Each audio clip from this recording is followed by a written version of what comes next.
Good afternoon, everybody, and welcome to the Food Matters Live plant-based spotlight today. Our topic is meatless market innovation, and we actually have a company called Meatless. I'm going to introduce you to the speaker, Jos Hugense, who's the CEO of that company. He's been working in the meat processing industry for the last 40 years or so, and since 2005. At a business called Meatless, which he started, which is a new innovative venture that creates ingredients and opportunities for the successful development of healthy vegan and vegetarian foods. So they're a preferred supplier to many large processors of those types of company, and also work for meat and fish processing companies developing hybrid products. So without further ado, let me introduce you to Jos and his Meatless presentation. Thank you. Thank you, Simon, for the introduction. And I will give you half an hour presentation of how we see the market, tell you something about Meatless, about our products, and what we do. Well, as Simon introduced myself already extensively, I have a background in meat technology and meat processing, switched to plant-based in 2005, and I'm now 16 years working on the meatless concept. And oops, something is going wrong with the slide, I think. Oh yeah, there we are. Making texturized products. We are specialized in making textures for the vegetarian business and vegan business, also for blended products, so for meat and fish. And we make plant-based little fibrous type of products, which can be used for making burgers, vegan fish, vegan nuggets, and these kind of products. So our customers are the big food industry who's processing these products into successful consumer products. Has been quite a journey. We started up in 2005, originally from a meat company, and then decided to switch because of the BSE at that time. We suffered from the BSE and wanted to diversify to other types of production. Vegetarian plant-based was obviously going up, still very early, but it was already in the market. And it took us about 5 years to be successful. In 2010, we started to grow with about 20-25% per year. We're now growing at a rate of over 50% per year. We're very successful, and this year will be a growth of about 65-70%.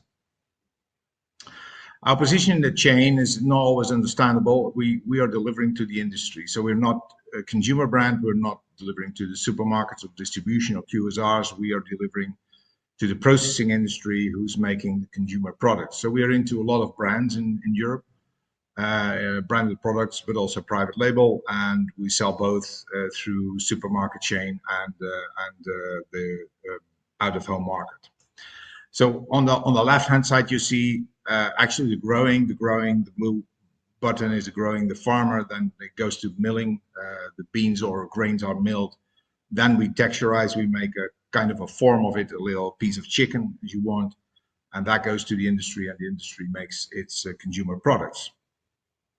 The company is rather small, around 30 employees, full automatic 24-hour production. We do around 3,000 tons. We're scaling up to 10,000 tons within 2 years. Very, very fast growing worldwide distribution, but much concentrated now on Europe because of the COVID. All the other continents are hard to reach. And in Europe, it's very, very busy. The market is going up very fast.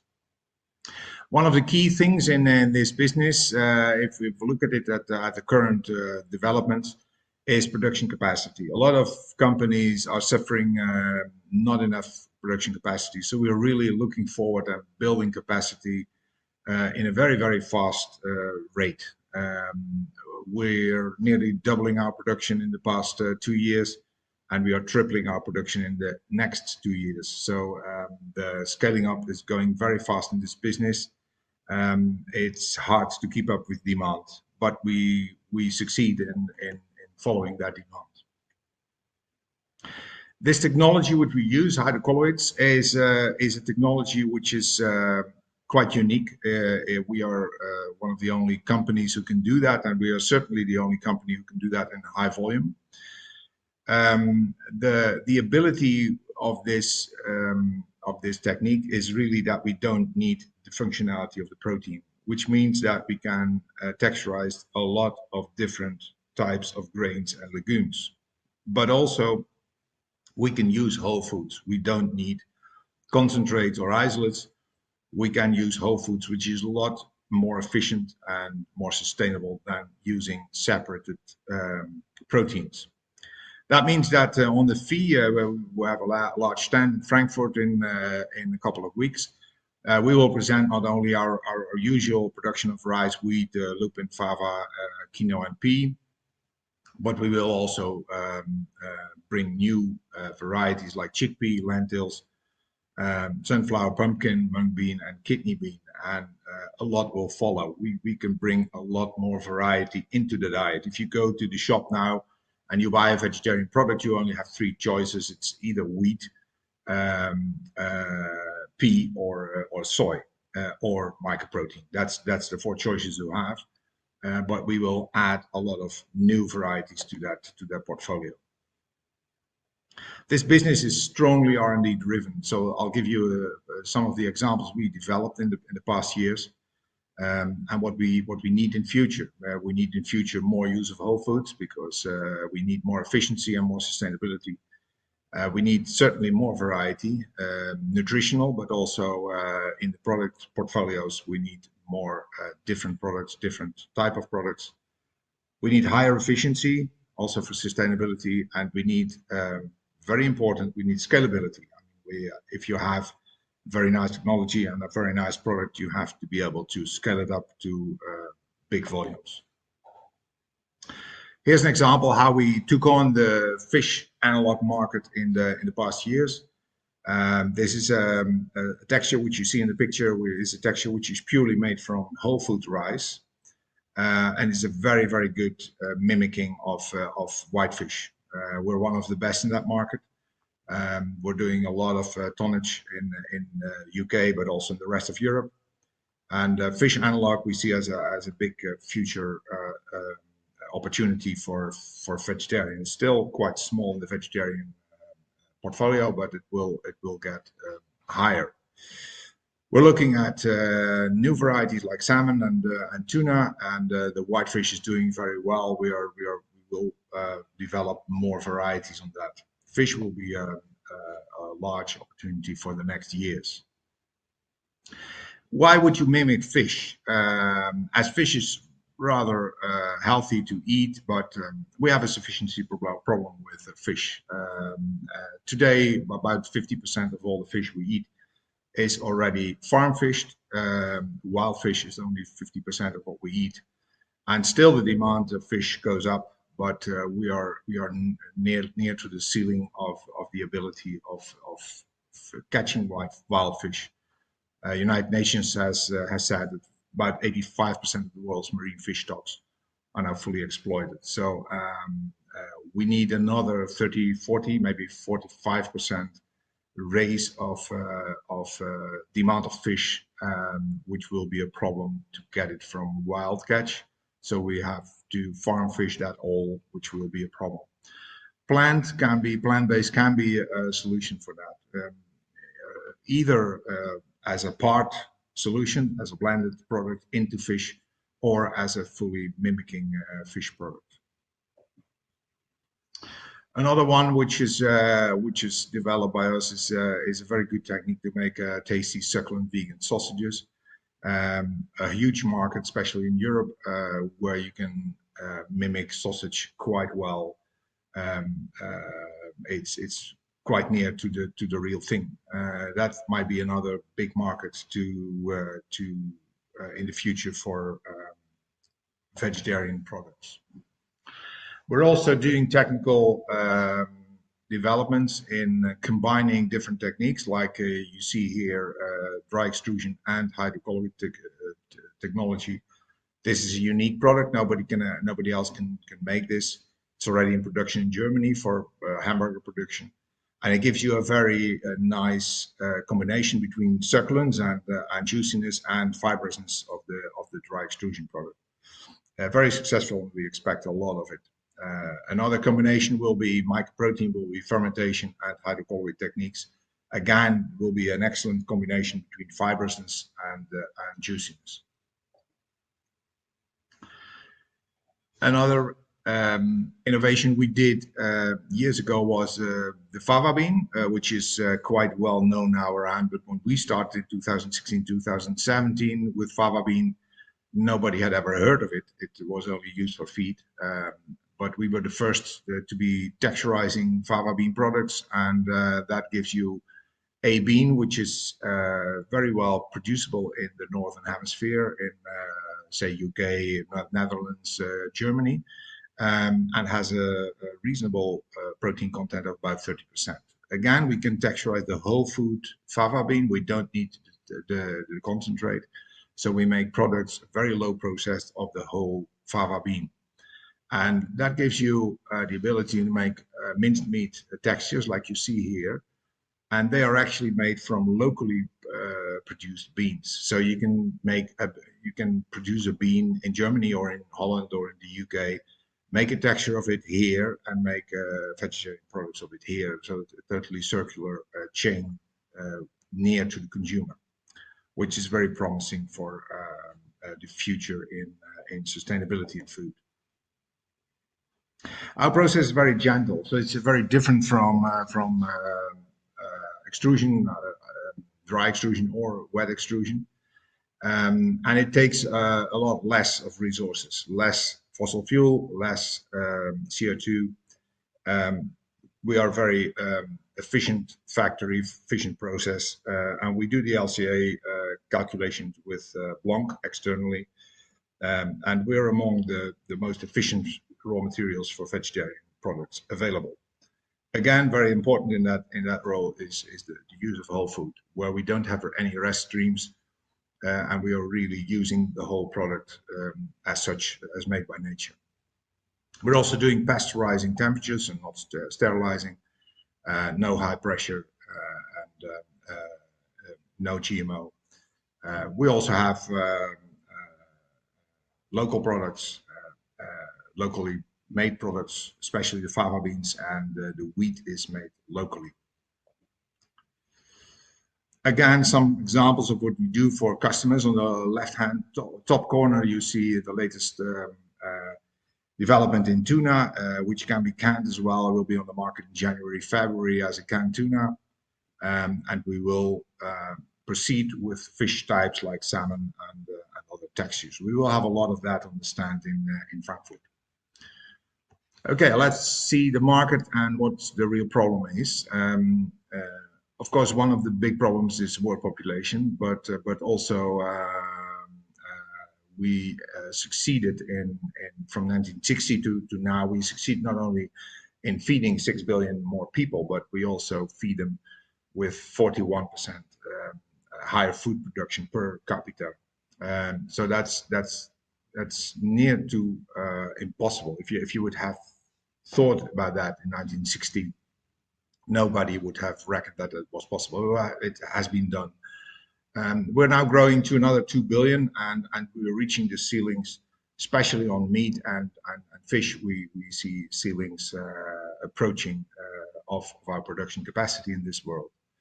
If you look at animals, be aware that of all the mammals. If you take all the mass of mammals in the world, including human, you still have about 35% human, 30%, 35% human, 5% is wild animals left, and 65% of all animals is animals we eat.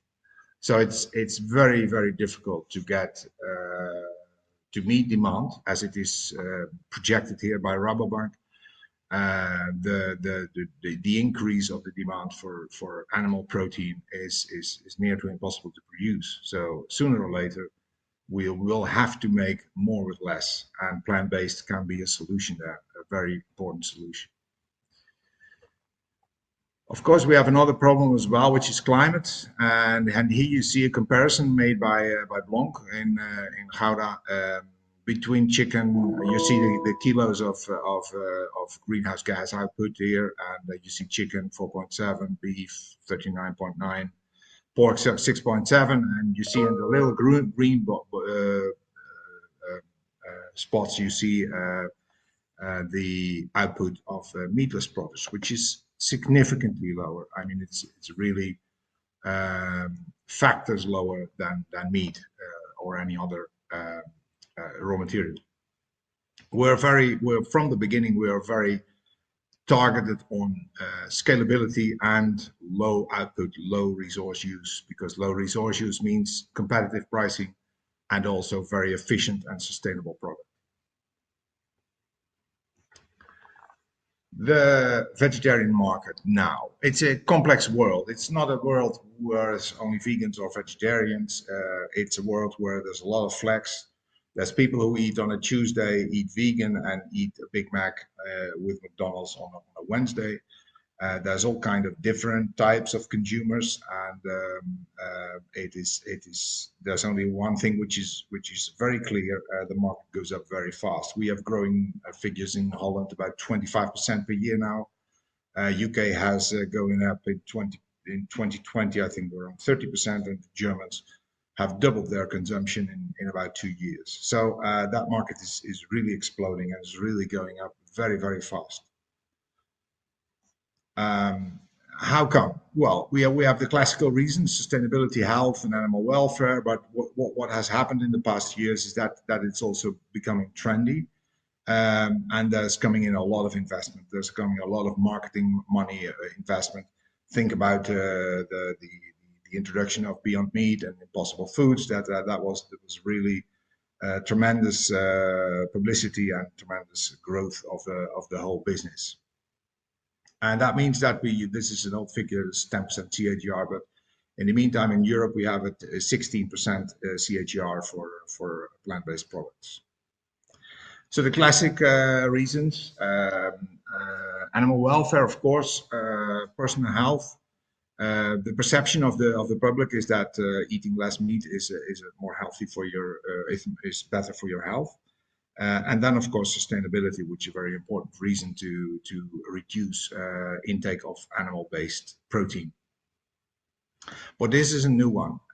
Youngsters who are willing to belong to groups and to celebrities who are propagating a plant-based diet. This is very important for the future. We see now about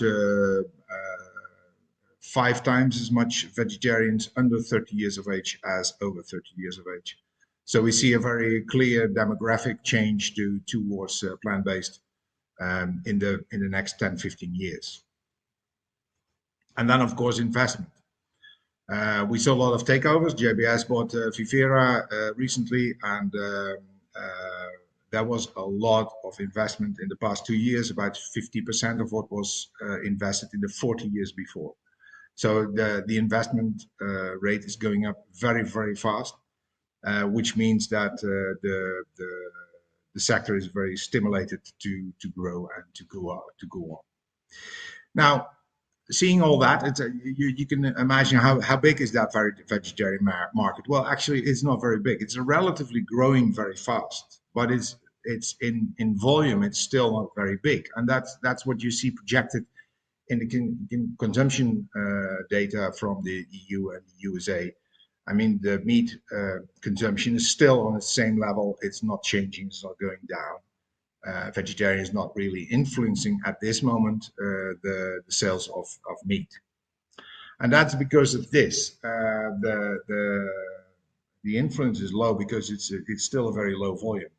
If you look at the USA, you see 1.4 billion in vegetarian, but you have about 200 billion of meat sales, and that's the same for the UK. It's about 940, but well, near to a billion sales against 20 billion of meat. Same as in Germany and the Netherlands. So the relative growth is very good, very high, but the volume is still very low. But the market in itself is soaring. We expect around 2025. I think we expect doubling in the past 5 years, and we will again double in the next 5 years. In the next 2 to 3 years, Some say 5 years. But the growth will be very, very fast. We expect for our company, we expect about 50% growth for the next 5 years every year. And here you see the demographic breakdown of the number of people who eat plant-based, which you see that under 30 years or under 35 years, you see much higher percentages. So in itself, in about 10 years, 15 years, the world will shift and will totally shift, which is the reason that the big QSRs and supermarkets and producers are all into plant-based, because the future will clearly be more plant-based than it is now. Well, that's about it. We are ahead on development. We are developing the generations of products which you will see in the next 4 or 5 years in the market, and we expect a lot of improvement of quality. We expect a lot of improvement of sales and revenues, and I can tell that it's a very successful market. Thank you. I'll give over to Simon. Simon, you are still, your microphone's out. Thank you, Jos. Yes, microphone's on now. Thanks very much. That was a very inspirational tour of the current meatless market and some interesting thoughts about the future. Do please let us have your... Simon, I can't hear you. My mic is on, so I'm not sure why you can't hear me. Can you hear me now? Sorry, Simon, I was something with my microphone. Could you repeat last question? I was just saying, I was just inviting the participants to share any questions or thoughts that you might have via the Q&A. The one or two that we've got already that I wanted to put to you. So I hope you can hear me now, Jos. Yeah, I can hear you. Good. Okay. Early on in the presentation, you mentioned some of the future varieties that you're working on, for example, chickpeas and mung beans and kidney beans. Any feeling about which of those ingredients could be some of the key ones for the future? Well, chickpeas certainly will be a big one. We're very excited by the results on fava. I mean, if you look at fava, if you look at the yield on fava on the field, giving now in Holland around 7 tons to 8 tons beans, with about 30% of protein content, that's very promising. And the products which we make from fava are very promising. So I see fava as really a big move for a vegetarian in the near future, because it can also be produced locally. The second one, I think, obviously is chickpea, which is already used in the vegetarian industry, but now as a texturized product could be another winner. And then there's the smaller ones like quinoa or mung beans. That's more like kind of a variety. That will not be the volume. The volume will really be in either fava or chickpea, and maybe some new to come. We don't know. Lentils might be interesting. It's yeah, that's interesting what you were saying about the fava beans and this idea of local production as well, which adds to the sort of appeal, doesn't it?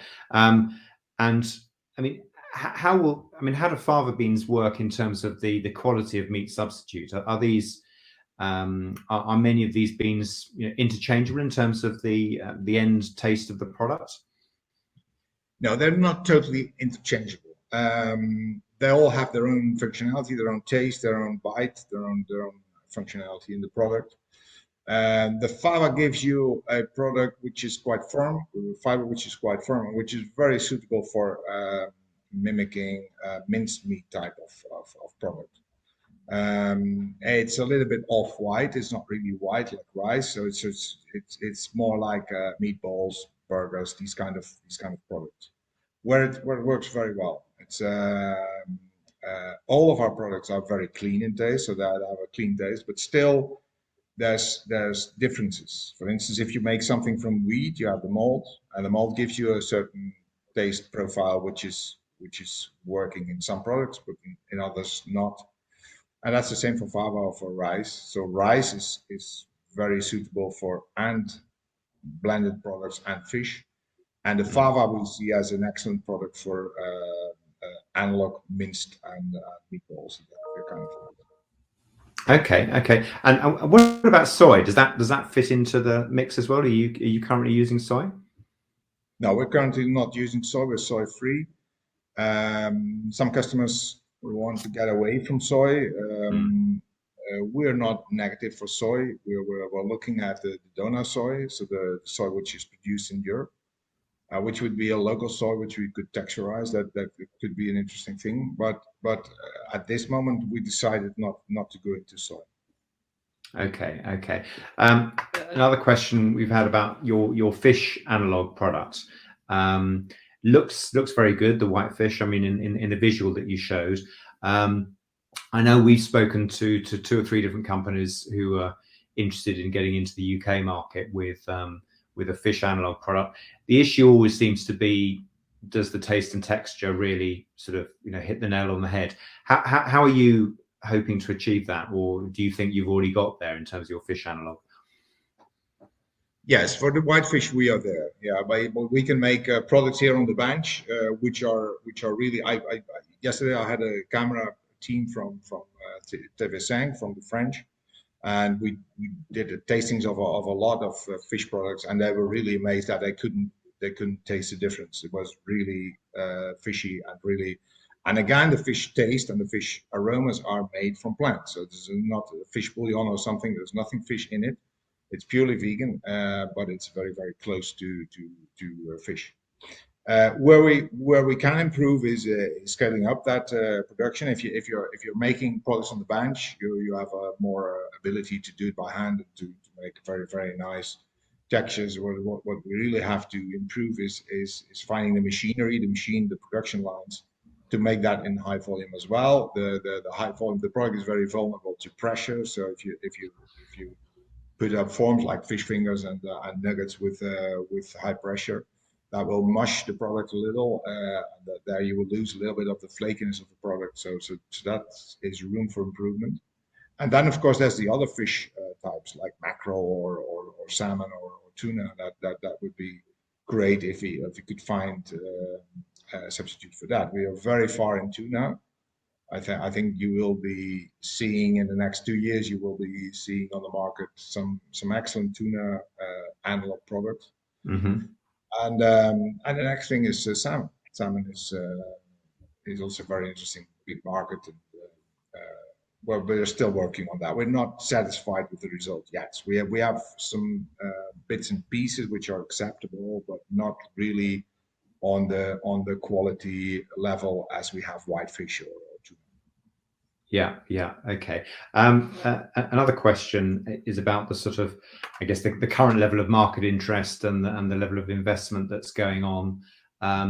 It's almost getting quite confusing, the market out there now, because almost every day there's a new plant-based or meat alternative product launching on the market, managing to get investment, not just those bigger guys that you mentioned in your slide, and some of the scale of the acquisitions that have gone on, or the big IPOs from the Beyond Meats and so on, but also some of the smaller startups, all of whom are seemingly managing to get significant levels of investment quite quickly.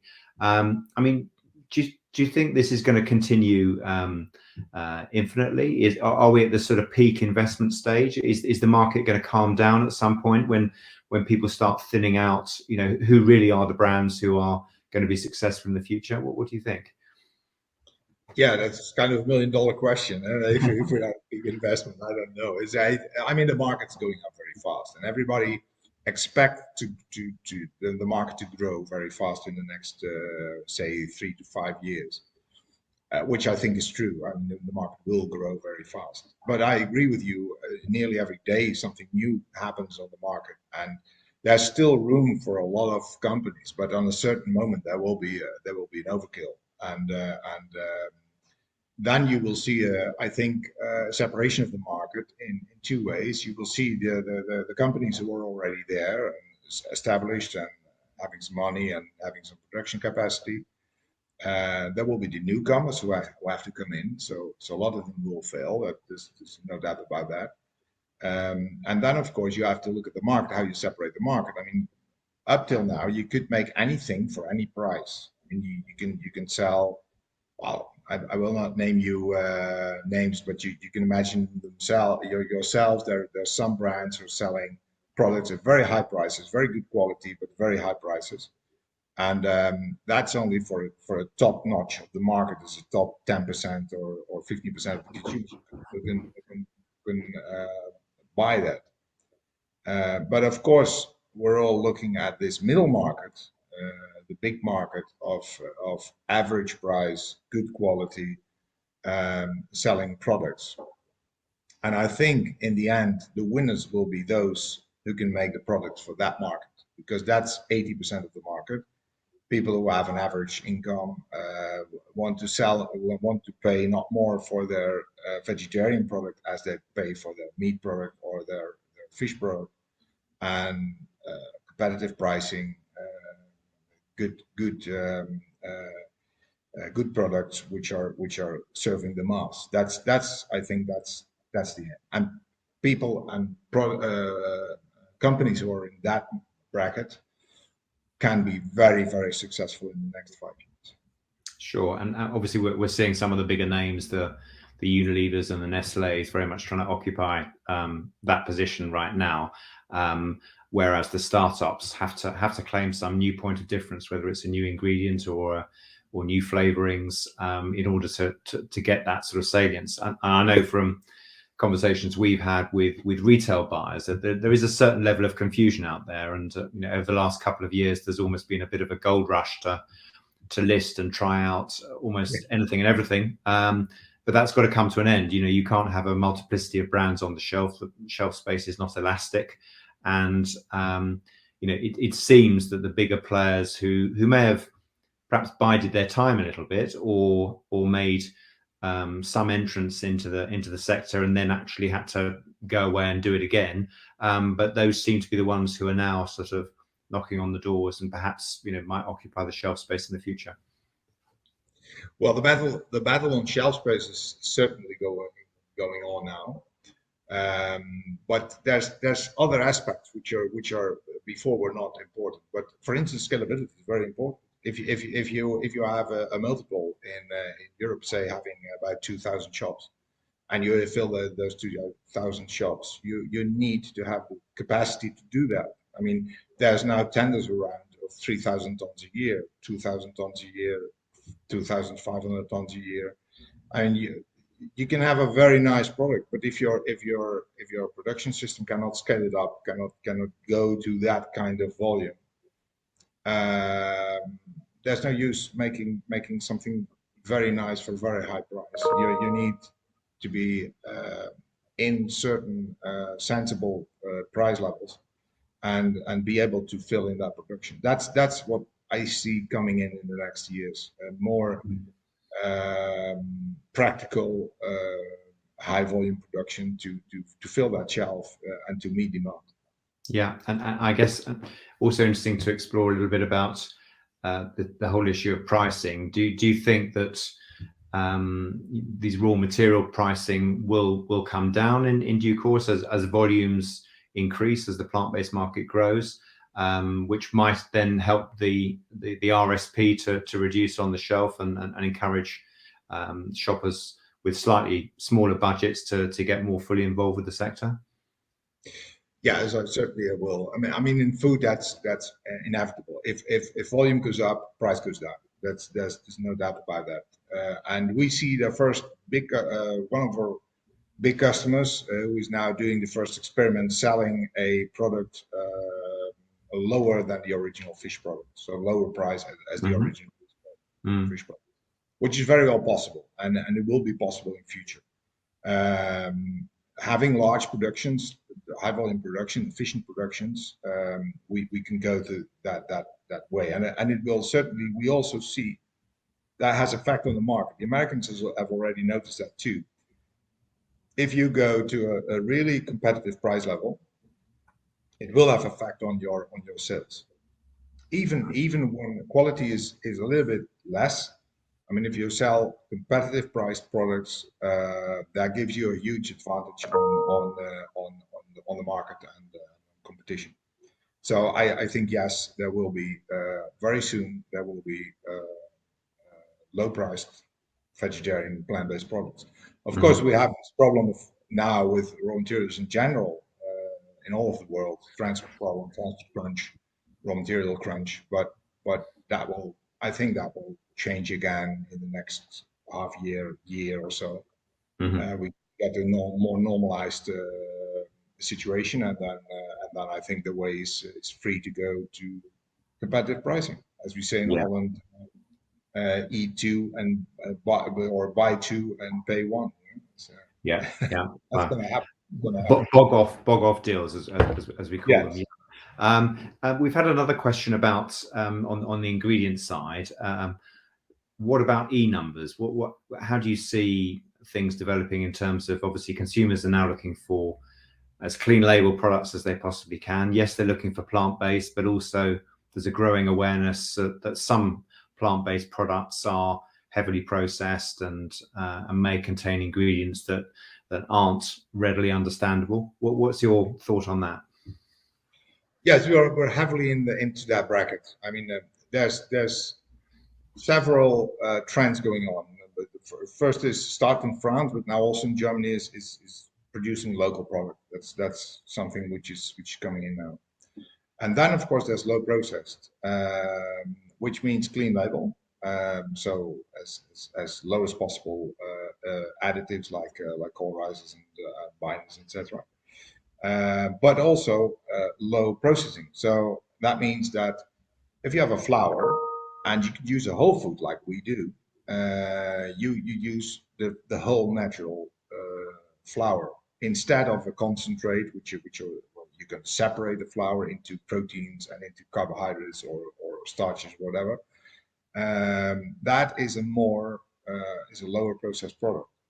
And then if you put on gentle processes on it and cooking temperatures of not more than 78 degrees Celsius, which you use at home as well, you have a very gentle, very natural system which changes the flour or the raw material not much. And for our products, if you process our products, our only decoration is no E numbers, and the only decoration is the flour of which it is made of, because we Mm-hmm. use a whole flour. So if we have a product based on rice, it will be rice flour. So the product you saw in the presentation made of fish mimicking whitefish product, except for the batter and the breading on the outside, the fish in itself, the white mass, is rice flour only. That's it. No, Mm-hmm. nothing more. Okay. Another question that you touched on this before, but I'd be interested in your reaction to this one from Howard, who says, hasn't having overly cheap food got us into the sustainability crisis in the first case? We should eat better and pay slightly more. Yes, but of course you can make different choices. But I always say that there's a difference between reality and perception. I mean, um, people want to have a certain diet, and that is what made. I mean, we have 45,000 hamburger restaurants, and millions of people go every day there and eat their thing. And you can say that it's wrong or it should be different or whatever, but you can't make the market. The market is demand. So what we try is to change the eating habits, which is very hard. Of course, if you want to make such an amount of food for about 8 billion or maybe later 10 billion people, you have to have efficient systems. I mean, it's incredible. What not many people realize is the volume, the sheer volume which is made in food.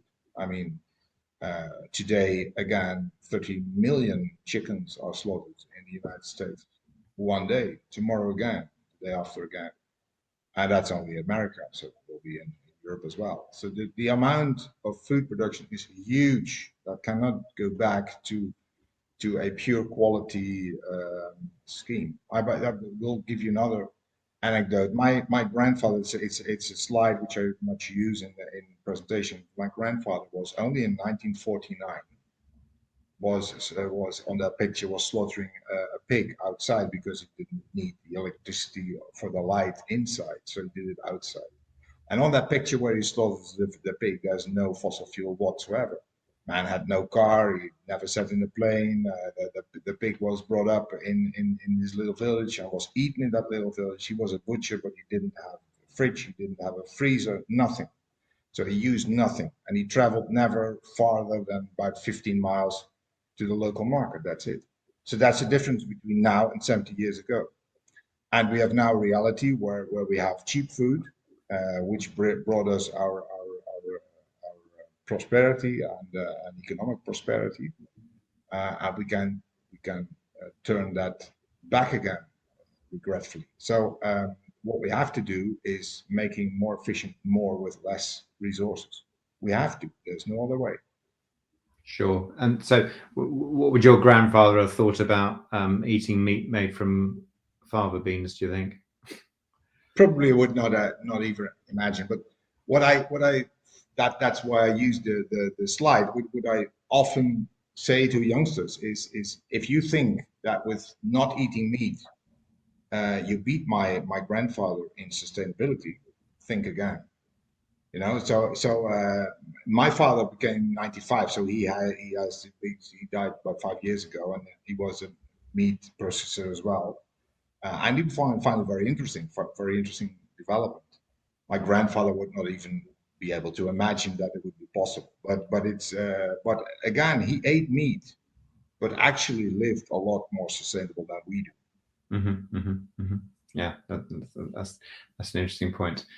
Any other questions before we wrap up today from anybody out there? Just maybe if there's, while we're waiting for any final questions, just what's your vision of how things are going to be? Let's not say 10 years because that's probably too far out. But how do you see the overall environment for plant-based products in the next 5 years? Oh, it's a beautiful market. I mean, we enjoy it very much. To say, I mean, the outlook is very good. Market's going up. It's easing off a bit in the last quarter this year. It's easing off, but it's not, of course, not going in a straight line up. But it's but if you see the growing figures, I don't think after the war anything like this happened relatively in food. But the relative growth is unbelievable.